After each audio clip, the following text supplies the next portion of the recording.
September ತಿಂಗಳ 2024ರಂದು ಏನೈತೆ ಪೋಷಕರಿಂದ ಕತೆ ಅಂತ ಐತೆ. ಪೋಷಕರು ನಿಮ್ಮ ತಂದೆ ತಾಯಿಗಳು ಕತೆ ಹೇಳ್ಬೇಕು, ಹೌದಾ? ಇದು ಐತಿ ಇವತ್ತ. ಅದಕ್ಕೆ ಇವತ್ತ ಶ್ರಾವಣಿನವ್ರ ಅಮ್ಮ ಬಂದು ನಿಮ್ಗೆಲ್ಲರಿಗೆ ಒಂದು ನೀತಿ ಕತೆ ಹೇಳ್ತಾಳ. ಅದನ್ನು ನೀವು ಲಕ್ಷ್ಯ ಕೊಟ್ಟು ಕೇಳಿ.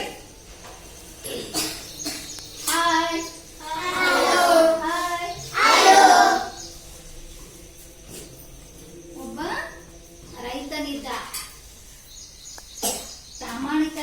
ಪ್ರಾಮಾಣಿಕತೆಯನ್ನು ಹೊಂದಿದಂತ ರೈತ ಆತ ಏನ್ ಮಾಡ್ತಿದ್ದ ಅಂದ್ರೆ ದಿನನಿತ್ಯ ಕಟ್ಟಿಗೆಗಳನ್ನು ಕಡಿದು ಮಾರಾಟ ಮಾಡಿ ಅವನ ಉಪಜೀವನವನ್ನು ಸಾಗಿಸುತ್ತಿದ್ದ. ಅವನ್ ಏನ್ ಮಾಡ್ತಿದ್ದ, ನದಿ ತೀರಕ್ಕೆ ಹೋಗ್ಬಿಟ್ಟು ಅವನ ಕಟ್ಟಿಗೆಗಳನ್ನು ಕಡ್ಕೊಂಡು ಬಂದು ಮಾರಾಟ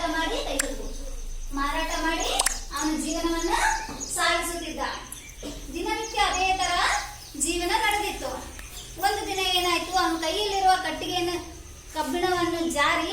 ಕಬ್ಬಿಣದ ಕೊಡಲಿಯನ್ನು ಜಾರಿ ಹಳ್ಳಕ್ಕೆ, ನದಿಗೆ ಬಿತ್ತು, ನೀರಿಗೆ ಬಿದ್ದಾಗ ಅವನಿಗೆ ಏನಾಯ್ತು, ತುಂಬಾ ದುಃಖ ಆಯ್ತು. ನನ್ನ ಕೈಯಲ್ಲಿರೋ ಕೊಡ್ಲಿ ಬಿತ್ತು, ನನ್ನ ಜೀವನ ಸಾಗಿಸ್ಬೇಕು, ನಾನು ಹೆಂಗ್ ಮಾಡ್ಲಿ, ಹೆಂಗ್ ಸುಡಲಿ, ಈಗ ಏನ್ ಮಾಡ್ಬೇಕು ಇದಕ್ಕ ಅಂತ ವಿಚಾರ ಮಾಡ್ಕೊಂತ ಅಲ್ಲೇ ನದಿ ದೇವತೆಯನ್ನ ಸ್ಮರಣೆ ಮಾಡ್ಕೊಂತ, ತಾಯಿ ನನ್ನ ಕೊಡ್ಲಿ ನೀರಲ್ಲಿ ಬಿದ್ದಿದೆ, ನಾನೇನ್ ಮಾಡ್ಲಿ ಅಂತ ಕೇಳ್ಕೊಂತ ಅಲ್ಲೇ ಪ್ರಾರ್ಥನೆ ಮಾಡ್ಕೊಂತ ಅಳ್ಕೊಂತ ಕೂತ್ಕೊಂಡ. ಆಗ ಏನ್ ಮಾಡಿದ್ಲು, ಆ ನದಿಯಲ್ಲಿ ಇರ್ತಕ್ಕಂತ ಗಂಗಾದೇವಿ ಪ್ರತ್ಯಕ್ಷಳಾಗಿ ಅವನಿಗೆ ಕೇಳಿದ್ಲು, ಯಾಕಪ್ಪ ನೀನ್ ಯಾಕೆ ಅಳ್ತಾ ಇದ್ದೀಯ, ನಿನಗೆ ಏನಾಗಿದೆ ಅಂತ. ಆವಾಗ ಅವನು ಹೇಳ್ತಾನ, ನನ್ನ ಜೀವನಕ್ಕೆ ಇರ್ತಕ್ಕಂತ ಒಂದು ಕೊಡ್ಲಿ ಏನಾಗಿದೆ ರೀ, ನದಿಯಲ್ಲಿ ಬಿದ್ದಿದೆ, ನನಗೆ ಕೊಡ್ಲಿ ಬೇಕಾಗಿದೆ ಅಂತ ನಾವು.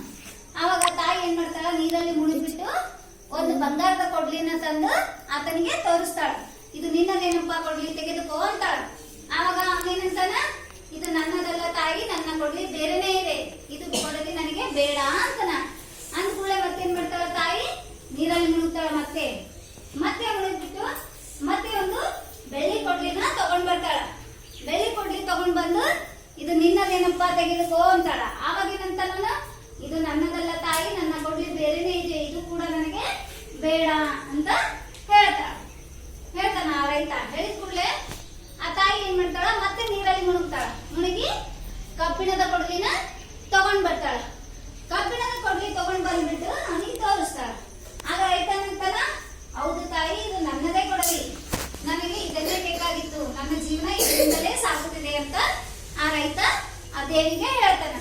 ಅವಾಗ ತಾಯಿ ಏನಂತಾಳ, ನಿನ್ನ ಒಂದು ಪ್ರಾಮಾಣಿಕತೆಗೆ ನಾನು ಪ್ರತ್ಯಕ್ಷಳಾಗಿದ್ದೇನಪ್ಪ, ನಿನ್ನಲ್ಲಿ ಸುಳ್ಳು ಇಲ್ಲ, ಮೋಸ ಇಲ್ಲ, ವಂಚನೆ ಇಲ್ಲ, ನಿನ್ನ ಹತ್ರ ಒಳ್ಳೆಯ ಪ್ರಾಮಾಣಿಕತೆ ಇದೆ.